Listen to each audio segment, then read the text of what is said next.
নিজের গাছ থেকে কিছু পেড়ে খাওয়ার মধ্যে যে আনন্দ পাওয়া যায় সেটা আসলে বুঝতাম না। আমার মা গাছ থেকে সামান্য ছোট একটা ফল, এই যে দেখাই, এই সফেদা গাছ, এটা নর্মালি আমরা বাজার থেকে যেগুলো কিনতাম সেগুলো হচ্ছে আপনার বড় গোল হয়, কিন্তু এটা লম্বা। এগুলো যখন বড় হয় এগুলো একটু লম্বাটে হয়। আমার মা সবসময় একটা পাকলে সেটা আলাদা করে রাখবেন, দুইটা পাকলে সেটা আলাদা করে রাখবেন।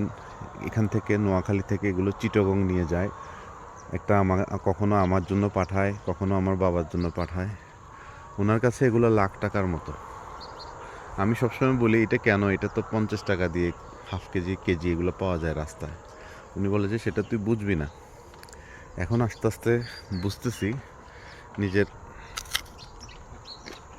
গাছ থেকে বড়ই পেরে খাচ্ছি, এর চেয়ে মজার জিনিস আর কি। কিন্তু এগুলো পাখির জন্য রাখা যায় না, ঢেকে রাখতে হয়। যতটুকু সেভ করা সম্ভব আমরা অতটুকু সেভ করার চেষ্টা করি।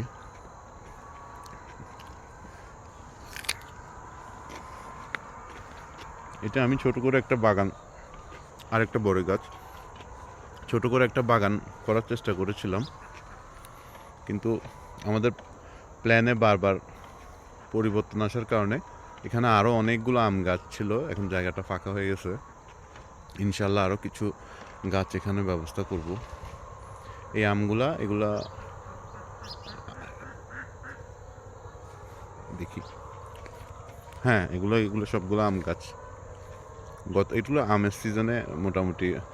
একটা জিনিস বুঝলাম না, আগে দেখতাম আমার দাদাদের আমলে, আমার নানাদের আমলে দেখলাম মানে গাছ অনেক বড় হয়, দেন ওটাতে ফল আসে। কিন্তু এখন হাইব্রিডের যুগে যে গাছে আনি ছোট অবস্থায় গাছে দেখি ফল চলে আসে, কিন্তু ওই পরিমাণ না। একটা ছোট গাছে আর কত পরিমাণ ফলই বা ধরবে? এটাতে ধরেন আমরা হয়তো 8-10টা আম পাবো, এটাই।